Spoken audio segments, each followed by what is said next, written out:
Hello everyone, this is me Archana. I hope you all doing very well. So welcome to my channel, जहाँ पे मैं आपको UGC net JRF और जितनी भी आपकी असिस्टेंट प्रोफेसर की वैकेंसी आती हैं उन सभी को मैं आपको अपडेट करती हूँ। एंड देन आपके जितने भी रेट एग्जामिनेशंस होते हैं जिस भी यूनिवर्सिटीज़ में आपके जितने भी जो पीएचडी एंट्रेंस टेस्ट होते हैं उन सभी से रिलेटेड मैं आपको जो है अपडेट देती रहती हूँ। तो रिसेंटली जो है आपके एडवर्टाइजमेंट जो आए हुए हैं वो लखनऊ यूनिवर्सिटी से आए हुए हैं, तो इसका भी मैंने वीडियो ऑलरेडी अपलोड कर दिया है। आप नहीं देखे हैं तो उन जाकर के उन वीडियोस को प्रेफर कर सकते हैं हम। एंड मैं आपको बता दूं कि जो डीडीयू यूनिवर्सिटी है जिसका जो है एग्जामिनेशंस आपके बहुत ही जल्द होने वाले हैं, उनका एक स्टेटमेंट आया था वहाँ से कि एग्जामिनेशंस आपके इस जो अपकमिंग आपका अप्रैल में आपके एग्जामिनेशन स्टार्ट कर दिए जाएंगे, क्योंकि उनके शेड्यूल्स आ गए हैं। तो उनका भी मैं एक वीडियो आप सभी के लिए रिकॉर्ड कर दूँगी। सो इस प्लेटफॉर्म पे बेसिकली हम जो होम साइंस फर्स्ट है, सॉरी होम पेपर फर्स्ट है एंड पेपर सेकंड दोनों का ही प्रिपरेशन करते हैं हम। जो आपके कंटेंट मैं आपको देती हूँ वो आपको दोनों ही लैंग्वेज में मिलते हैं, यानी हिंदी इंग्लिश दोनों ही लैंग्वेज में मिलते हैं हम।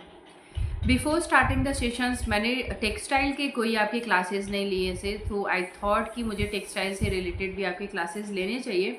सो मैंने टेक्सटाइल में जितनी भी टर्मिनोलॉजी है उसको हम एक एक डिकोड करते हुए चलेंगे। मैं केवल आपको टर्मिनोलॉजी जितनी गिवन है उसे ही एक्सप्लेन नहीं करूँगी, उससे रिलेटेड जितने भी आपके अदर टॉपिक बनेंगे उनको भी मैं आपको कन्वे करती चलूँगी, एक एक चीज़ें जो आपको समझाती चलूँगी।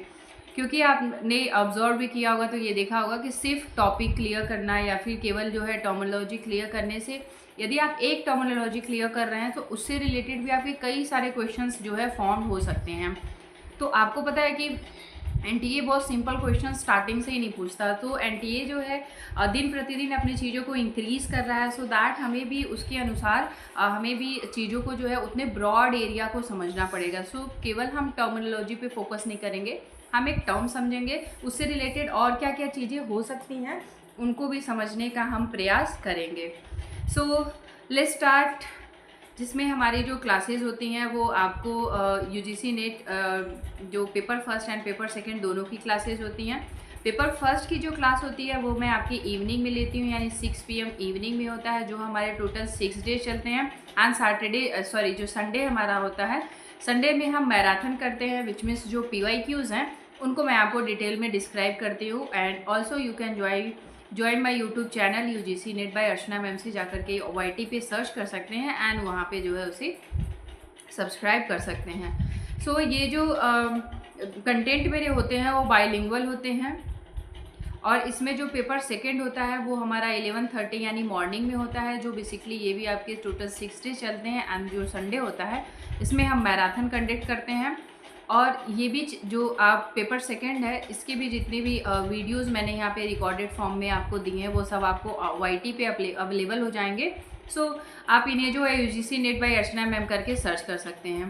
सो ये भी जो हमारे क्लासेस जाते हैं ये मैं आपके बाइलिंगुअल प्रोवाइड करती हूँ, और जो हमारा संडे होता है उसमें हम PYQ से जो है थियरी को कन्वर्ट करते हुए मैं उसमें सारी चीज़ें आपको डिटेल में डिस्क्राइब करती हूँ। सो यदि आप इस प्लेटफॉर्म पे नए हैं so you can subscribe, like, share and comment. आप किसी भी स्पेसिफिक टॉपिक से रिलेटेड आप जो है समझना चाहते हैं, या फिर कोई ऐसी चीज़ें हैं जो आप नहीं समझ पा रहे हैं, आपके पास कोई भी क्वेरी है, सो आप इसमें कमेंट कर सकते हैं। मैं उसे जो है एक एक को क्लियर करने का प्रयास करती हूँ। सो हम आज बात करेंगे कि जो टेक्सटाइल में यूनिट थर्ड है आपकी, जो आपका जो नेट का सिलेबस गिवन है उसमें यूनिट थर्ड है जिसमें टेक्सटाइल मेंशन है, यानी टेक्सटाइल्स एक अपने आप में बहुत ब्रॉड एरिया है, तो वो एनटीए आपको कहीं से भी कुछ भी पूछ सकता है। सो टेक्सटाइल की टर्मिनोलॉजी जो है उसमें पहला गिवन था, तो आई थॉट कि मुझे टर्मिनोलॉजी से स्टार्ट करनी चाहिए, जिसको मैं आपको अल्फ़ाबेटिकली बताऊंगी। कि जैसे मैंने यहाँ पे मेंशन किया हुआ है कि आज हम केवल बात करेंगे जो अल्फ़ाबेट हमारा A है उसमें कौन कौन से ऐसे जो है आपकी टर्मिनोलॉजी आती हैं। सो इसमें जो हमारा फर्स्ट आता है वो है इसमें एब्रेशन रेसिस्टेंस, यानी जो एबिलिटी होती है। सो इसमें जो आपका फर्स्ट A अल्फ़ाबेट से गिवन है वो ये है एब्रेशन रेसिस्टेंस, यानी घर्षण प्रतिरोधक। The ability of a fiber or fabric to withstand surface wear and brushing. Fibre या कपड़े किसी सतह पर घिसाव और रगड़ का सामना करने की क्षमता, यानी ऐसे कपड़े इसमें आ जाएंगे, यानी जो एब्रेशन रेजिस्टेंस होता है यानी घर्षण प्रतिरोध होता है, उसका जो बेसिकली मीनिंग होता है वो ये है कि ऐसे फाइबर या फिर ऐसे कपड़े, इसमें आपके फाइबर भी आ जाएंगे, इसमें आपके कपड़े भी आ सकते हैं, यानी जो हमारे फाइबर हैं और जो फैब्रिक्स हैं, अभी आपके कोई भी फैब्रिक्स हो सकते हैं, आपके मैनमेड फैब्रिक्स भी आ सकते हैं इसमें आपके जो है सेलुलोजिक फाइबर्स भी आ सकते हैं, इसमें आपके जो है नेचुरल फाइबर्स भी आ जाते हैं, ये सारे फाइबर इसके अंतर्गत आएंगे। इसमें सिंथेटिक फाइबर्स भी आपके आ जाएंगे। फाइबर या कपड़े की सतह पर घिसाव, यानी जो सरफेस पे उनके जो वियर एंड रबरिंग होती है, यानी जो उनके वियर्स एंड रबरिंग होती है, यानी जो उनके में घिसाव या रगड़ का सामना करने में कितने सक्षम है, ये चीज़ देखी जाती है इसके अंतर्गत। Abrasion resistance is the material ability to withstand wear and tear from continued rubbering और friction, यानी इसमें रबरिंग के द्वारा और फ्रिक्शन के द्वारा, which is crucial for the durability and longevity in the various application like textile, आपकी coating and safety equipment, यानी जितने भी सेफ्टी इक्विपमेंट है उन सब पे भी ये चीज़ें अप्लाई करके देखी जाती हैं। साथ ही साथ जो भी कोटिंग की जाती है और जो टेक्सटाइल में बेसिकली इसका यूज़ किया जाता है। घर्षण प्रतिरोध किसी सामग्री की निरंतर रगड़ या घर्षण से होने वाली टूट फूट को झेलने की क्षमता, जो वस्त्र पे कोटिंग और सुरक्षा उपकरणों जैसे विभिन्न अनुप्रयोगों में अस्थायित्व और दीर्घायु के लिए महत्वपूर्ण है। यानी जो उसके अंदर जो भी इक्विपमेंट आ गए हैं आपके, या फिर जितने भी टेक्सटाइल के आपके फाइबर्स आ गए, या फिर उससे बने जो फैब्रिक्स हैं, उनके अंदर ये एब्रिवेशंस रेजिस्टेंसी कितनी है उसको देखने के लिए बेसिकली ये टर्मिनोलॉजी यूज की जाती है, और इसके लिए एक प्रॉपर मशीन होती है जिससे ये चीज़ें देखी जाती हैं। इसमें आपके जो है ड्यूरेबिलिटी देखी जाती है, यानी कितना मतलब उसके अंदर कितनी ड्यूरेबल है, यानी जो वो वस्त्र है या फिर जो फाइबर है वो कितना ड्यूरेबल है, ये चीज़ देखी जाती है। साथ ही साथ वस्त्र पे कोटिंग और सुरक्षा उपकरण जैसे जितने भी उसमें सुरक्षात्मक आप चीज़ें यूज़ कर रहे हैं वो कितने समय तक जो है ड्यूरेबल है एंड सस्टेनेबल उस पर जो है बना हुआ है। इन सभी चीज़ों को देखने, जो आपका एब्रेशंस रेजिस्टेंस होता है, इन सभी के अंदर ये सारी चीज़ें देखी जाती हैं। इम्पॉर्टेंस क्या क्या है इसका? इट्स की factor in determining how long product can maintain their functionality and appearance under normal use condition.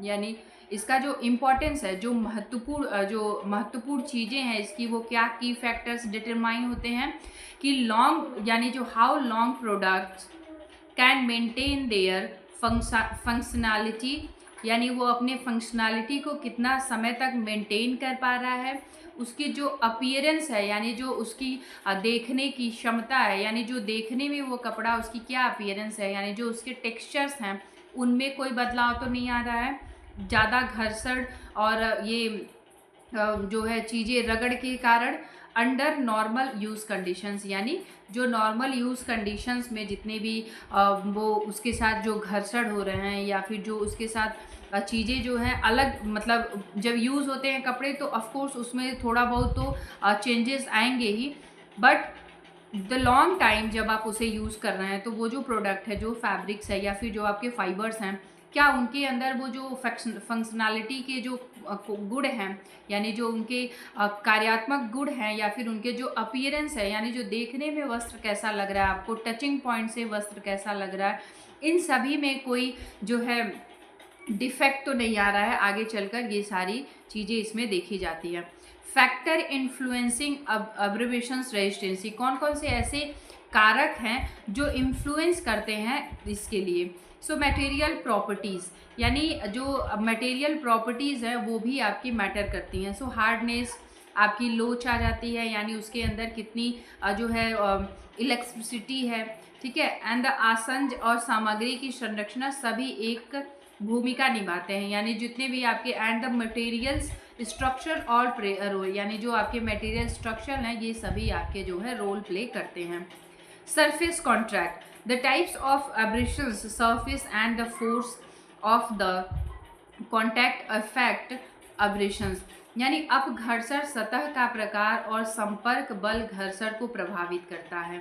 यानी जो अपघर्षण हो रहा है वो सतह के प्रकार और संपर्क बल घर्षण को कितना प्रभावित करता है, यानी ये सारे फैक्टर जो है इन्फ्लुएंस करते हैं जो आपका घर्षण प्रतिरोधक है।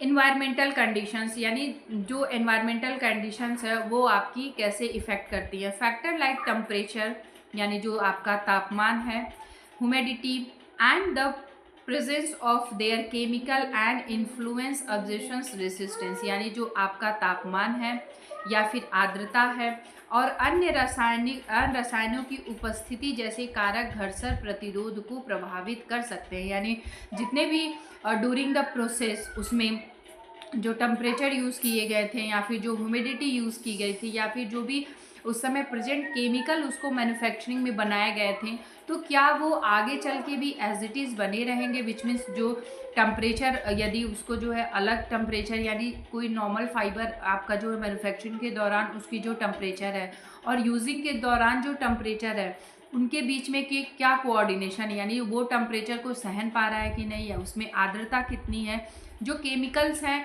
वो कैसे प्रभावित करते हैं। ऐसा तो नहीं जब वस्त्र यूज़ किया जा रहा है तो उसमें जो है केमिकल रिलीज हो रहे हैं, ऐसी कोई चीज़ें तो नहीं है। ये सारी चीज़ें जो है वस्त्र पे, यानी जो आपकी प्रतिरोधक आपके जो प्रतिरोधक इसमें आ जाएगा आपका घर्षण प्रतिरोधक है, उसको जो है इन्फ्लुएंस कर रहा है कि नहीं, यानी जो एब्रेशंस रेसिस्टेंस है उसे इन्फ्लुएंस करते हैं। सो इसमें कौन कौन सी चीज़ें आ जाएंगी, आपके मटेरियल प्रॉपर्टीज़ आ जाएंगी, आपने जो भी मटेरियल यूज़ किया है। सरफेस कॉन्ट्रैक्ट आ जाएगा, यानी जो भी आप वस्त्र या फिर जो भी फाइबर है वो किसके कॉन्ट्रैक्ट में आ रहा है, ये चीज़ें भी मैटर करती है। एंड एनवायरमेंटल कंडीशंस, यानी कोई सॉफ्ट कपड़ा है जिसको आपने बिल्कुल जो है विंटर सेक्शन के लिए जो है उसके लिए विंटर के लिए वो जो बेसिकली कपड़ा मतलब यूज़फुल है, और आप किसी ऐसे कंडीशन में उसे रख रहे हैं, ऐसे टेम्परेचर पे रख रहे हैं, या फिर फायर ब्रिगेड वाले जो है पर्सन उसे वियर कर रहे हैं, तो ऑफ कोर्स वो उतना ड्यूरेबल नहीं होगा क्योंकि उसको उस चीज़ के लिए नहीं बनाया गया है।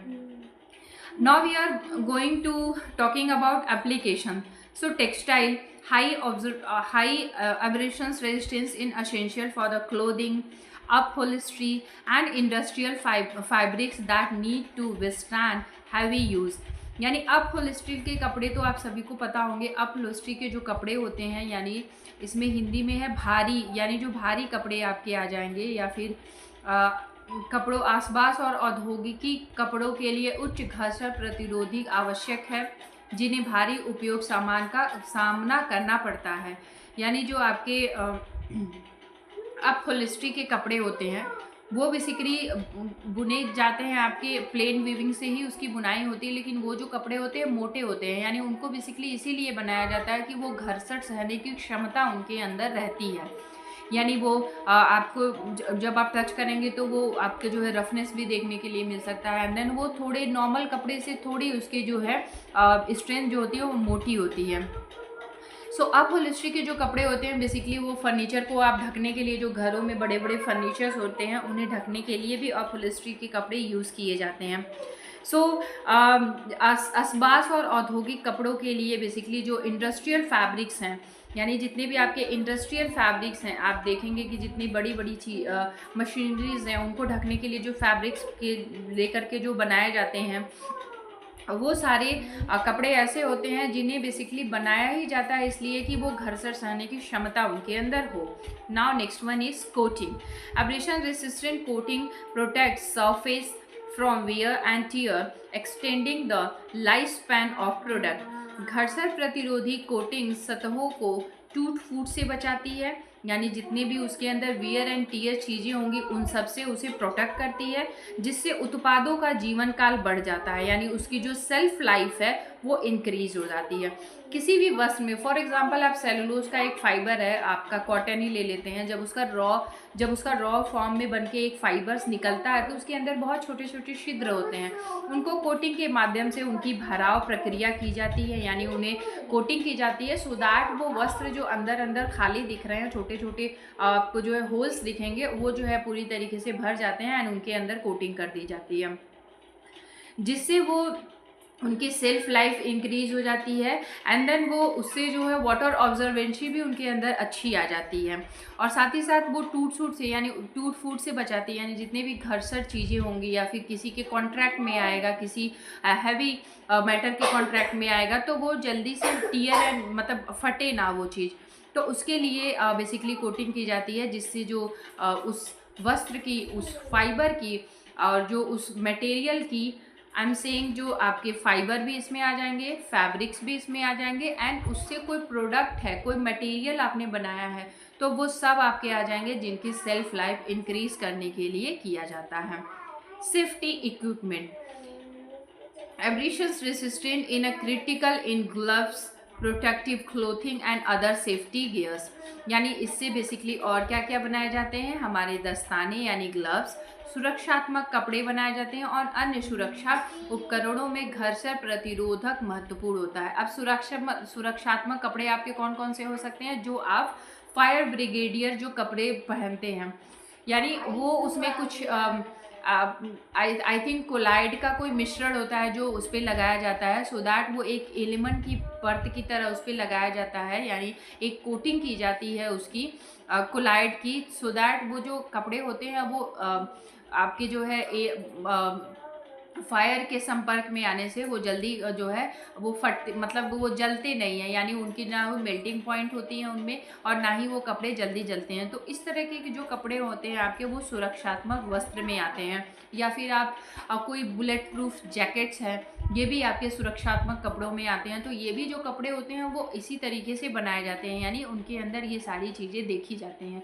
सो आप ये भी चीज़ें एक तरीके से लर्न करके रख सकते हैं कि कौन कौन से ऐसे सेफ्टी गियर्स हैं जो हमारे ऐसी मैन्युफैक्चरिंग जो होती है उसके दौरान बनते हैं। तो आपके इसमें बुलेट प्रूफ जो है जैकेट्स आ सकते हैं, आपके बुलेट प्रूफ बैग्स आ सकते हैं, ये सारी चीज़ें आपके इसके अंतर्गत आती हैं। एंड देन आपके ग्लव्स आ सकते हैं, कुछ ऐसे ग्लव्स हैं जिनसे आप जो है निडल वगैरह बहुत ईजिली यूज़ कर सकते हैं। मैंने एक सेशन लिया था जिसमें आपको बताया था निडल ग्लव्स के भी बारे में, तो वो बेसिकली कपड़े का ही बना होता है। कभी कभी वो आपको एल्युमिनियम का भी बना दिखेगा, बट ऑलमोस्ट जो लोग यूज़ करते हैं वो आपका जो है कपड़े का ही यूज़ करते हैं, यानी वो जो फैब्रिक से ही बना होता है। अदर जो है इंडस्ट्रीज क्या है, abbreviation resistant in the important in applications like conveyor belt हो गया, आपका पाइप हो गई, आपके मशीनरी कंपोनेंट्स हो गए, ये सारी चीज़ें आपकी आ जाते हैं। यानी यहाँ पे जो बेल्ट है उसकी भी बात की गई है जो आप बेसिकली यूज़ करते हैं। एंड कोई पाइप हो गई, मशीनरी घटकों जैसे आदि अनुप्रयोग में जो है आपके घर्षण प्रतिरोधकता जो है महत्वपूर्ण भूमिका निभाती है। नौ, अब हम बात करेंगे जो इसकी टेस्टिंग है, टेस्टिंग बेसिकली कैसे की जाती है। So various test method are use for the assess abbreviations resistance of an involving control abrasions using specific materials और टेक्निक। इसमें कुछ स्पेसिफिक मटेरियल्स एंड कुछ टेक्निक्स यूज़ की जाती है इसको देखने के लिए, इसके टेस्टिंग के लिए। सो घर्षण प्रतिरोधक का आकलन करने के लिए विभिन्न परीक्षण विधियों का उपयोग किया जाता है, जिसमें अक्सर विशिष्ट सामग्री या तकनीकों का उपयोग करके उसे नियंत्रित किया जाता है। सो इसमें एक जो है टेस्ट इसमें दिया था, तो मैंने उसको जो है मेंशन कर दिया है। मे बी आपके जो है यूजीसी नेट में ये पूछ दे तो आप याद रखें कि इसमें जो है ये बेसिकली घर्षण से होता है। सो इसमें जो आपका एक टेस्ट है वो है आपका वाइजनेबिक और मॉर्टिडेल, यानी जो आपके वाइजनेबिक एंड मॉर्टिडेनल्स आपके मार्टिनडेल है, ये आ जाता है। These are common test method in the textile industry, यानी एक ये कॉमन टेस्ट मेथड है जो टेक्सटाइल इंडस्ट्री में यूज़ की जाती है। कौन सी वो आपके मेथड है जो बेसिकली ये घर्षण प्रतिरोधकता को देखने का कार्य करती है, वो ये है वाइजेनेबिक एंड और आपके मार्टिनडेल आपके आ जाते हैं इन दोनों के बीच में। सो वाइजेनेबिक एंड मार्टिनडेल ये कपड़ा उद्योग में सामान्य परीक्षण विधियां हैं, यानी ये बिल्कुल कॉमन टेस्टिंग एक मेथड है जो टेक्सटाइल इंडस्ट्री के द्वारा यूज़ किया जाता है जब ये मैन्युफैक्चरिंग प्रोसेस होता है। जब भी ये आपके जो है घर्षण प्रतिरोधकता देखी जाती है वो जब आपके वस्त्र रेडी हो जाते हैं उसके बाद वो कई सारे टेस्ट के बाद ही जो है प्रॉपरली उसे मार्केट में जो है उतारा जाता है, जिसमें से आपका एक घर्षण प्रतिरोधकता भी चेक की जाती है। नाउ अदर टेस्ट मेथड आपके क्या क्या हो सकते हैं? Abbreviations resistance can be measured by weight loss, strength, आपके रिटेंशंस क्या हो सकते हैं, और the number of cycle before failure, यानी जो आपके ये इसमें बेसिकली मेजर्ड किए जाते हैं क्या क्या, वेट लॉस, स्ट्रेंथ आपके जो है रिटेंशंस कितने हैं, number of cycle before failure यानी घर्षण प्रतिरोधक को वजन में कमी, शक्ति प्रतिधारक या विफलता से पहले चक्रों की संख्या में मापा जा सकता है। ये सारी चीज़ें आपके अंतर्गत आती हैं, इसके अंतर्गत आती हैं। सो मैंने यहाँ पे एक फिगर मेंशन किया हुआ है, आप इसमें देख सकते हैं कि कैसे घर्षण प्रतिरोधकता को कम किया जाता है इन सारे प्रोसेस के दौरान। इसमें माइक्रो प्रोसेस सब्सटेंस है जो आपके इसमें आ जाता है। माइक्रो प्रॉपर्स हो गए आपके, इस तरीके के जो है ऑब्जर्वेशंस देखे जाते हैं, लिंकेज देखे जाती हैं, यानी कितना इसको कोटिंग करने के बाद कितनी ऑब्जर्वेशन क्षमता है, वाटर ऑब्जर्वेंसी या फिर स्वेट ऑब्जर्वेंसी कितने क्षमता है, यानी क्या ये जो है वाटर को ऑब्जर्व भी कर रहा है कि नहीं, स्वेटिंग ऑब्जर्वेशंस इसकी कैसी है, ये सारी चीज़ें इसमें देखी जाती है। अब ये बेसिकली किन किन वस्त्रों पे कॉमनली यूज़ किया जाता है, वो है आपके विनाइल हो गए या फिर पॉलिएस्टर हो गए, आपके पॉलीप्रोपिलीन हो गए या फिर पॉलीकार्बोनेट, ऐसे जो वस्त्र होते हैं। यहाँ पे अनकोडेड फॉर्म में ये चीज़ दिखा रहा है कि जब ये अनकोडेड फॉर्म में होते हैं तो कैसा होता है, smooth surface, no micro propers and ये सारी चीज़ें इसमें ये बता रहा है कि जब हम इसमें रिमूव कर देते हैं तो उसमें क्या लिंकेज हो सकती है, क्या टोनर्स हो सकते हैं, इन सारी चीज़ों को बता रहा है। एंड देन उसी वस्त्र को जब हम कोटेड फॉर्म में ले आते हैं तो ये देखिए, ये इस पर एक कोटिंग का पूरी तरीके से एक जो है इस पर चढ़ा दिया गया है। यहाँ पे आप देखेंगे तो इसमें कोटिंग नहीं हुई है, अनकोटिंग्स है।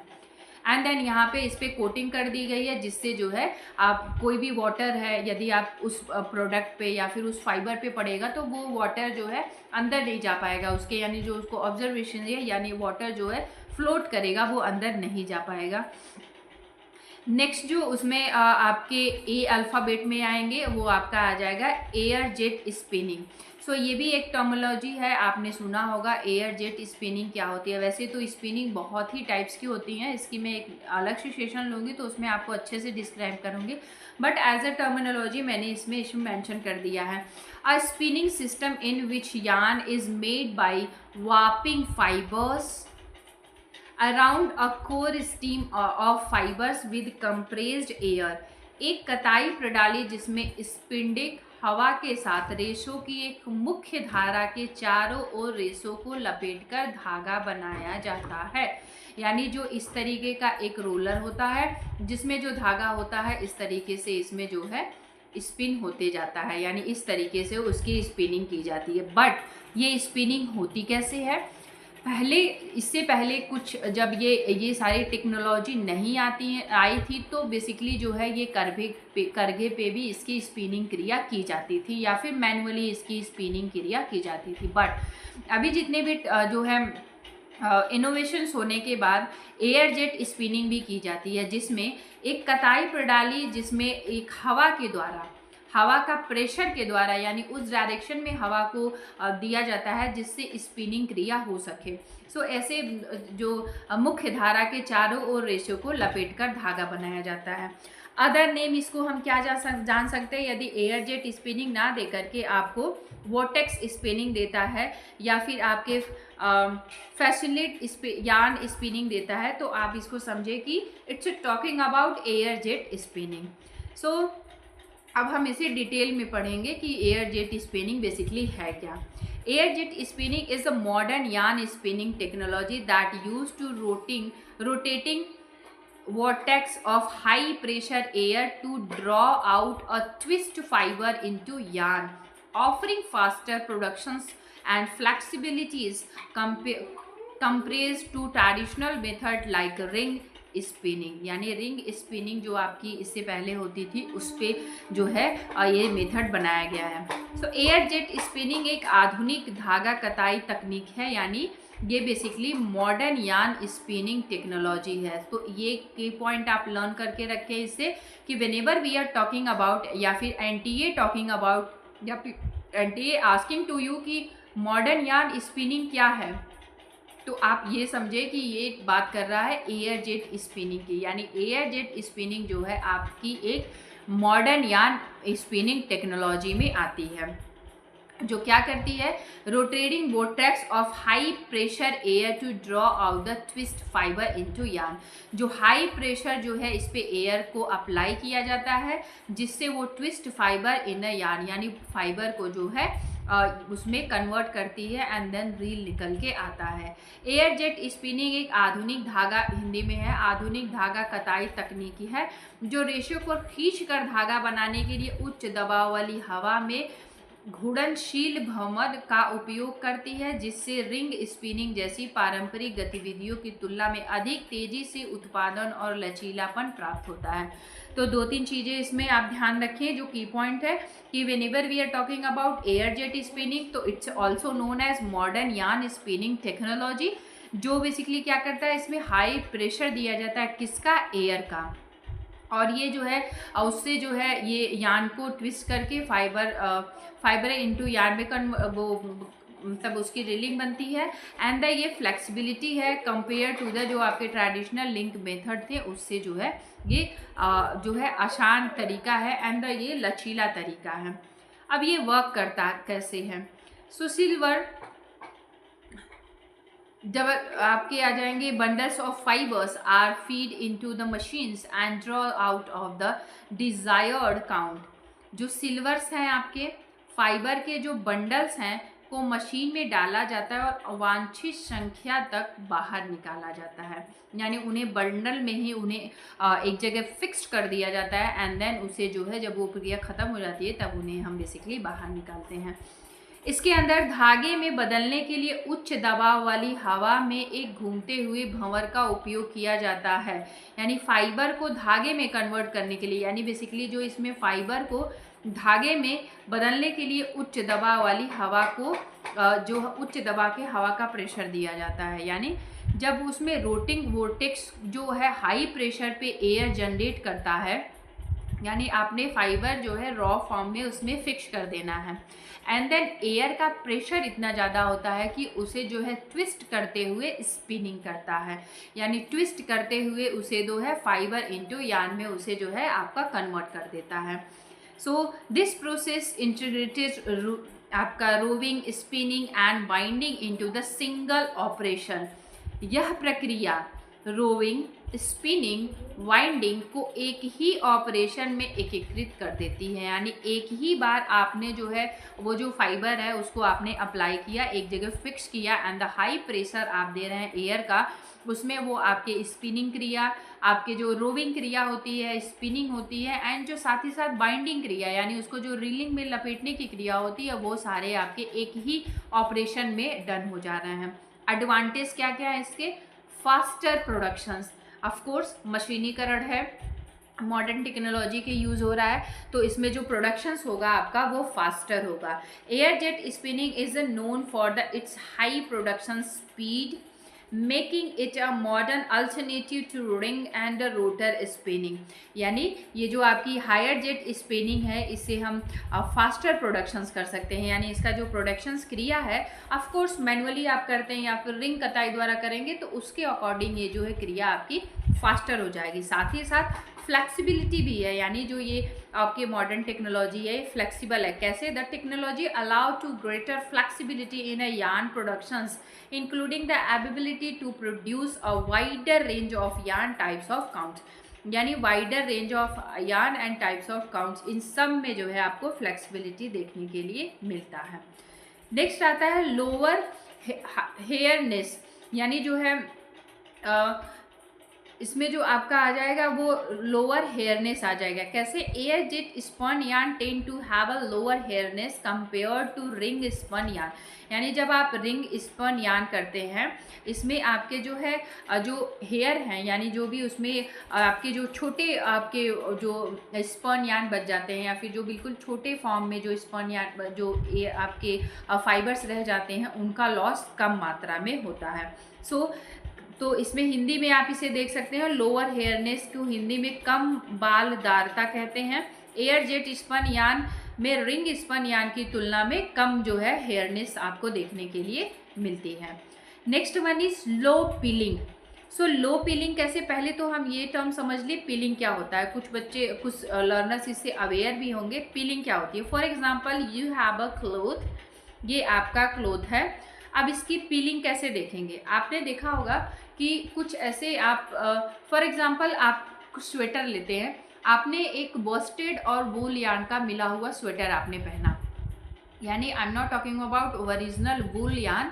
अब मैंने दो, यानी जो आपने कॉटन और जो है आपका वूल से मिला एक आपने एक जो है आपने वुलन वियर जो है वुलन क्लॉथ को वियर किया, एंड देन आप ये एनालाइज किए होंगे, आपने यदि ऑब्जर्व किया है तो किया होगा कि जब आप उसे पहन के सो जाते हैं ओवर द नाइट, यानी पूरी रात आप जो है उसे पहन के सो जाते हैं, नेक्स्ट डे आप जो है उसे आप जैसे भी उसको उसे जो है धुलना चाहें धुलें, एंड देन नेक्स्ट डे मतलब विच मीन्स यदि आप एक दो दिन उसे जो है पहन के लेट जाते हैं तो आप ये देखेंगे कि उसके अंदर छोटे छोटे आपको रोए की तरह दिखने लगते हैं। वो जो रोए होते हैं यहाँ पे इस तरीके से छोटे छोटे छोटे छोटे जो है सर्कल फॉर्म में आपको देखने के लिए मिलते हैं, उन्हें ही हम बोलते हैं पीलिंग्स।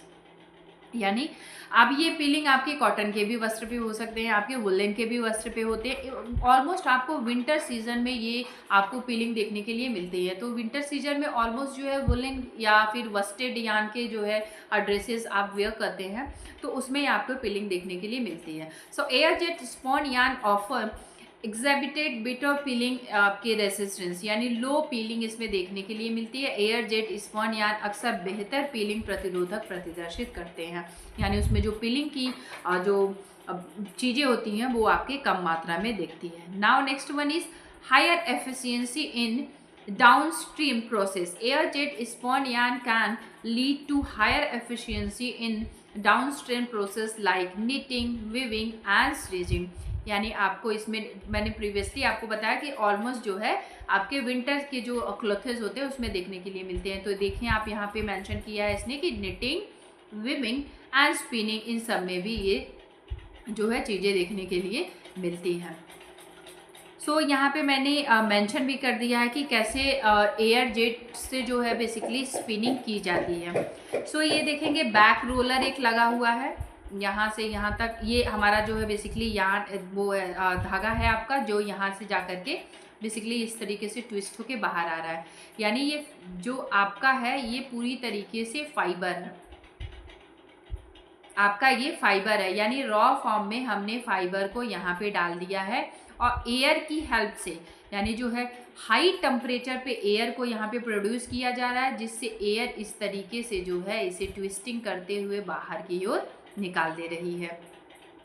जिसमें ये बैक रोलर लगा हुआ है, मिडिल रोलर लगा हुआ है, ये जो उसको फाइन करती हुई आती है। यानी ऐसा नहीं है कि बल्क में वस्त्र को निकाल दिया जाएगा ट्विस्टिंग के लिए, नहीं, इसीलिए ये रोलर्स लगाए जाते हैं। यानी बैक रोलर्स हैं, ये आप देखेंगे बिल्कुल फाइन करके ये जो है आपके जो बिल्कुल एक एक धागे को उसे जो है दे रहा है, और यहाँ पे इस तरीके के हार्नेस की तरह लगा हुआ है, एंड देन यहाँ से भी बहुत पतले पतले फॉर्म में आ रहे हैं।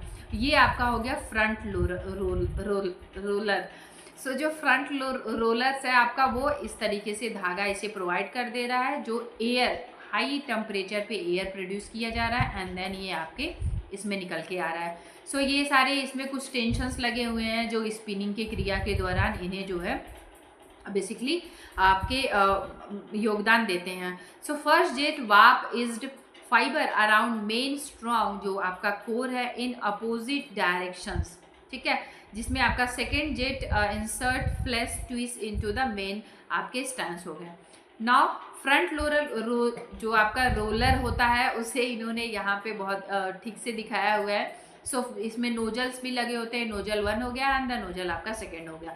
तो आप ओवरऑल ये समझे कि इसमें जो है जो आपका एयर जेट आपका स्पिनिंग होता है, हाई टेम्परेचर पे जो है एयर को प्रोड्यूस किया जाता है, जिससे जो है उसकी ट्विस्टिंग होती है, बल्क में कपड़े को रख दिया जाता है, बट वो बल्क में कपड़े को प्रोवाइड नहीं करता है स्पिनिंग के लिए, वो अपने एक उसके जो है टाइम फिक्स होती है, उसका अपना एक मेजरमेंट होता है, उसके अनुसार वो जो है कपड़े को प्रोवाइड करता है, एंड देन वो जो है उसकी स्पिनिंग क्रिया होती है।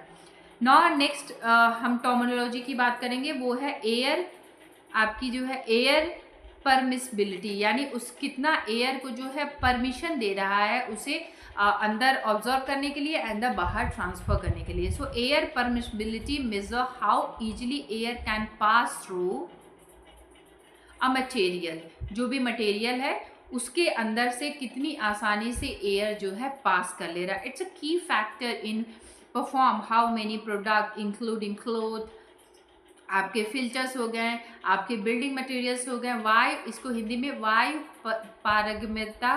वायु पारगम्यता मापती है कि हवा किसी सामग्री से कितनी आसानी से गुजर सकती है। यह कपड़ों के फिल्टर और निर्माण सामग्री सहित कई उत्पादों के प्रदर्शन के लिए बेसिकली महत्वपूर्ण कारक होते हैं। अब हम इसमें जानेंगे कि how is air permeability measured? So how no pressure difference is applied across the set area of the materials. The rate of air flow through the materials is measured over a given period. यानी सामग्री के एक निश्चित क्षेत्र में एक ज्ञात दबाव अंतर लागू किया जाता है। माध्यम, जो सामग्री के माध्यम से वायु प्रवाह की दर को एक निश्चित अवधि में बेसिकली मापा जाता है। नेक्स्ट इसमें कुछ और रिलेटेड टर्म था जो मेरे लिए इसके लिए यूज़फुल लगे, तो मैंने यहाँ पे मेंशन कर दिया है। इसमें आता है आपका APPR, air permissibility, which is the amount of air leakage divided by the internal आपके envelope area and the buildings. वायु पारगम्यता जो भवन के आंतरिक आवरण क्षेत्र में विभाजित वायु दिशाओं की एक मात्रा होती है। AP50 जो आपका होता है, ये होता है कि भवन दबाव अंतर पर वायु पारगम्यता कितनी है, यानी the air permissibility as the building pressures differentials of the 50 PA, यानी जो अब भवन के बीच में जो एयर का आपका जो है प्रेशर है, उसका जो दबाव है वो कितना है। Next one is fishes numbers, a related आपका parameter use in the powder metallurgy, यानी जो आपके पाउडर धातु कर्म के प्रयुक्त से संबंधित पैरामीटर्स इसमें देखे जाते हैं। तो एक एक टर्म्स को आप जो है ध्यान रखें।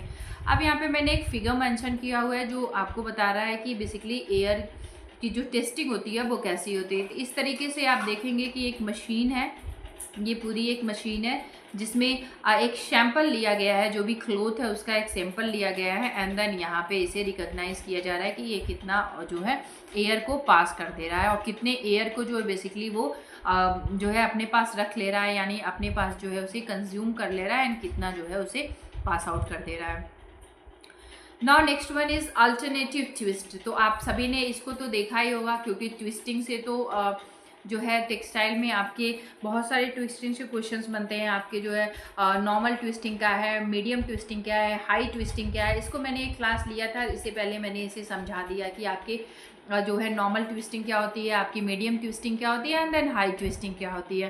एज वेल एज मैंने ये भी बताया था आपके कि एस ट्विस्टिंग क्या है, जेड ट्विस्टिंग क्या है। इसको मैंने बहुत डिटेल में आपको डिस्क्राइब कर दिया है। तो आज मैं सिर्फ आपको बताऊंगी ऑल्टरनेटिव ट्विस्टिंग क्या है एंड साथ ही साथ सेल्फ ट्विस्टिंग क्या है। ये दोनों चीज़ें मैं आपको a technique where directions of twist, जिसमें हम एस और जेड का ट्विस्ट करते हैं। ये मैंने वीडियो में बताया हुआ है, आप नहीं देखे हैं तो वहाँ से कवर कर सकते हैं। इस चेंज आपके periodically among the yarn creating a yarn with the alternative S and Z twist which can lead to balance fibers and prevent आपके कर्लिंग। जो कर्ल्स होते हैं उनको प्रिवेंट करते हैं और एक बैलेंस बिठाते हैं, एक बैलेंस बनाते हैं। जितने भी आपके फैब्रिक्स होते हैं, जो भी कपड़े हैं, उनके बीच में बैलेंस बैठता है, यानी बैलेंस मेंटेन होता है ऑल्टरनेटिव ट्विस्टिंग के द्वारा एंड प्रिवेंट होते हैं जितने भी कर्लिंग्स हैं, यानी जो भी कर्ल्स निकलने वाले हैं वो आपके प्रिवेंट होते हैं। So now yarn twist refer to the spiral configurations of individual fiber within the yarn and how tightly they are twisted together। ये बताता है yarn twist के बारे में। जब yarn twist भी आपका टर्म आता है तो आप इसे भी मेक श्योर कर लें कि yarn twist पूछे तो आपको पता होना चाहिए कि yarn की ट्विस्टिंग की बात कर रहा है, यानी इसमें जो आपके ट्विस्ट होते हैं वो एक दूसरे से कन्फर्म, यानी जो बिल्कुल जो है एक दूसरे के समांतर होते हैं within the yarn and the highly twisted highly they are twisted together, यानी आपस में वो जो हाईली ट्विस्टेड होते हैं, यानी इस तरीके की जो ट्विस्टिंग की प्रक्रिया होती है वो आपकी हाईली तरीके से होती है, यानी इसमें जो ट्विस्ट होता है वो अधिक मात्रा में दिया जाता है। सो मैंने सेशन में बताया हुआ है आपके एस ट्विस्ट क्या है, जेड ट्विस्ट क्या है, मैं आपको बहुत थोड़ा ही बताऊंगी। The direction of twist denoted S और जेड डिपेंडिंग ऑन द आपके orientations of the fibers relative to the diagonal of the letter S and Z, ये आपके बेसिकली होते हैं। बेनिफिट क्या है आपके ऑल्टरनेटिव ट्विस्टिंग से, तो बैलेंस फाइबर, यानी जितने भी आपके फैब्रिक्स हैं उनके बैलेंस करने के लिए, इंक्रीज स्ट्रेंथ एंड स्टेबिलिटी, यानी उनके अंदर मजबूती एंड उसके स्टेबिलिटी को जो है इंक्रीज करता है, टेक्सचुअल वैराइटीज देता है, यानी जितने भी टेक्सचर्स हैं उसमें वैरायटी देखने के लिए मिलता है। Alternative twist can help balance their internal force with in a fabric, preventing spiral and curls during the knitting and weaving. जब भी आपके बुनाई क्रिया के द्वारा, यानी अब इसमें देख, नीटिंग का मतलब होता है जब भी आप वूल से रिलेटेड जो भी आप वस्त्र बना रहे हैं वो आपके नीटिंग प्रोसेस में आ जाता है, यानी जो आप वूल से कोई भी वस्त्र का निर्माण होता है तो वो नीटिंग हो जाता है। और वीविंग हमारा किस में आ जाता है, इसमें हमारे सारे फाइबर्स आ जाते हैं, यानी आपके जितने भी आपके नेचुरल फाइबर्स हैं या फिर आपके जितने भी मैन मेड फाइबर्स हैं, ये आपके मैन मेड फाइबर्स हो गए, या फिर आपके जितने भी सिंथेटिक फाइबर आते हैं, यानी आपके जितने भी सिंथेटिक्स फाइबर्स आ जाएंगे वो आपके इसके अंतर्गत आ जाते हैं। सो इन सभी के अंदर जो है प्रिवेंट करता है, किस चीज़ को प्रिवेंट करता है कि उसके अंदर जो है स्पाइरल्स ना पड़े या फिर जो है कर्ल्स ना आए during the cup knitting weaving, इन सभी के क्रिया के दौरान उनमें जो है ये कर्ल्स और स्पाइलिक ना, इंक्रीज स्ट्रेंथ एंड स्टेबिलिटी, यानी alternative twist can be give a yarn stability and strength, उन्हें जो है मजबूती देता है और स्टेबिलिटी देता है। टेक्सचुअल वैरायटी कैसे देता है, twist can create different pattern and texture in the fabric, आप कर सकते हैं, क्या कर सकते हैं, ऑल्टरनेटिव ट्विस्ट को आप क्रिएट कर सकते हैं डिफरेंट पैटर्न एंड टेक्सचर्स, आप उसमें जो है टेक्सचर्स आप स्मूथ टेक्सचर भी दे सकते हैं, रफ टेक्सचर्स भी दे सकते हैं, आप डायगोनल कोई टेक्सचर देना चाहते हैं तो ये सारी फ्लेक्सिबिलिटी होती है, आप इन में जो है यूज़ कर सकते हैं। Now we are talking about self twist spinning क्या होती है। सो आपने ट्विस्ट पढ़ा होगा, आपने स्पिनिंग पढ़ा होगा, बट यहाँ पे हम एक और वर्ड्स इससे रिलेटेड था तो मैंने इसमें मेंशन कर दिया। A specific method of creating alternative twist yarn involve using a self twist spinning process where it is twist is impaired by the international आपके intermittent reversing of the twist tube। वैकल्पिक, इन्हें हिंदी में हम वैकल्पिक twist yarn कहते हैं। बनाने का एक विशिष्ट विधि में स्व ट्विस्ट स्पिनिंग प्रक्रिया का उपयोग शामिल है, जहां ट्विस्टिंग ट्यूब को बीच बीच में उलटकर ट्विस्ट प्रदान किया जाता है, यानी जब कुछ ट्विस्टिंग उसकी हो जाती है तो उन्हें जो है इन्वर्ट कर दिया जाता है, यानी जो उन्हें जो है पलट दिया जाता है एंड देन फिर उसकी जो है ट्विस्टिंग की जाती है, तो ये आपके सेल्फ ट्विस्टिंग के अंतर्गत आती है। सो मैंने यहाँ पे एस का फिगर मेंशन कर दिया, एस एंड जेड ट्विस्टिंग क्या है आपका इसमें आ जाता है। जो एस ट्विस्टिंग होती है वो राइट ट्विस्ट होता है, यानी उसके जितने भी आप देखेंगे स्लोप जो आपको गिर रहा है वो राइट साइड में इस तरीके से बन रहा है, एंड द जेड ट्विस्टिंग जो होती है वो लेफ्ट साइड में इस तरीके से इसकी ट्विस्टिंग आप देखेंगे हो रहा है इस तरीके से। सो इसको मैंने डिटेल में कवर कराया है, इसीलिए मैं यहाँ पे इसको डिटेल में नहीं बता रही हूँ। Now next one is what is the aramid fibre a synthetic. पहले तो ये समझे कि ये सिंथेटिक है, strong, light weighted and heat resistant fibre. It's use to many application including bullet proof clothing, आपके रेसिंग कार हो गए, एंड एयर स्पेस कंपोनेंट्स, जितने भी आपके एयर स्पेस कंपोनेंट्स होते हैं उनमें इसका बेसिकली आर्मिड फाइबर का यूज़ किया जाता है। तो एज वी ऑल नो कि जैसा इसका नाम है उस तरीके से ये सिंथेटिक में आएगा, ये की पॉइंट तो आपको ध्यान रखना है। स्ट्रॉन्ग होते हैं, लाइट वेटेड, बहुत हल्के होते हैं ये कपड़े, एंड द हीट रेजिस्टेंस होते हैं, यानी हीट का इनके ऊपर कोई प्रभाव नहीं पड़ता है। और जो किसमें ये आते हैं, बुलेट प्रूफ, जितने आपके जैकेट्स बनते हैं या क्लोथिंग बनते हैं, जितने रेसिंग कार हैं उनमें ये लगाए जाते हैं, एंड एज वेल एज जितने भी आपके एयर स्पेस कंपोनेंट्स बनते हैं उन सभी में इसका यूज़ किया जाता है। हाउ इट्स मेड आर्मिड आपके aramid fibres made by the spinning and solid fibre from a liquid chemical blend, यानी आर्मिड फाइबर एक तरल या रासायनिक मिश्रण से ठोस फाइबर को कताई करके बनाया जाता है, यानी एक तरल मिश्रण होता है, यानी ये आपके लिक्विड फॉर्म में होता है जिससे उसे जो है कन्वर्ट करके बनाया जाता है। The chemical components of para aramid is poly, आपका आ जाएगा पॉली पैरा फेनिल, आपका फेनिलटेरोप्लॉथमाइड्स, यानी आप इसका फुल फॉर्म भी पूछ सकता है, इसलिए मैंने यहाँ पे मेंशन कर दिया है what is the full form of the PPTA। So remember this, poly para phenylene terephthalamides होता है इसका जो फुल फॉर्म होता है। So it is also has good resistance and impact of fatigue and the fatigues, इस सारी चीज़ों में भी ये इसका जो है अच्छी भूमिका निभाता है। Aramid fibre produce the bright golden yellow filaments. अब इसके यूजेस कहाँ से आते हैं, तो ये बेसिकली आपके सुनहरे पीले रंग के तंतुओं से बेसिकली निर्मित होता है। यूज़ क्या क्या है आप इसमें देखेंगे कि इसका जो यूज़ होता है बुलेट प्रूफ क्लोथिंग बनाने के लिए, आपके बूट होल्स बनाने के लिए, रेसिंग कार्स में यूज़ किया जाता है, एंड एयर स्पेस जितने कंपोनेंट्स बनाए जाते हैं उनमें इनका यूज़ किया जाता है। Aramid fibre use for the reinforce, आपके कॉर्नर्स अदर फाइबर्स के लिए भी एज इट इज़ इन्हें उनका उपयोग किया जाता है। तो मैंने यहाँ पे आपके फिगर मेंशन कर दिया है, आप यहाँ पे देखेंगे एक रोप है उसके लिए यूज़ किया जाता है, रेसिंग कार के जितने टायर्स होते हैं, और जो आर्मिड फाइबर्स हैं वो कुछ इस तरीके से होते हैं। तो आप फिगर ध्यान रखेंगे तो आपको जो है आपको टर्म्स याद रखने में उतनी मुश्किल नहीं होगी। फायर प्रूफ जितने क्लोथिंग होते हैं वो इनसे बनाए जाते हैं, और आपके साथ ही जो भी बॉडी हार्मर्स होते हैं ये बनाए जाते हैं, यानी जितनी भी बुलेट प्रूफ जैकेट्स हो गए, क्लोथिंग हो गई, इन सभी का जो है निर्माण किया जाता है। नाउ नेक्स्ट आपका आता है ऑटोक्लेव। ऑटोक्लेव क्या है, ये इसमें एक टर्म है, मैंने यहाँ पे नंबर नहीं मेंशन किया, आई थिंक ये आपका 4th और 5th होगा, give me a moment, yes ये आपका 6 है।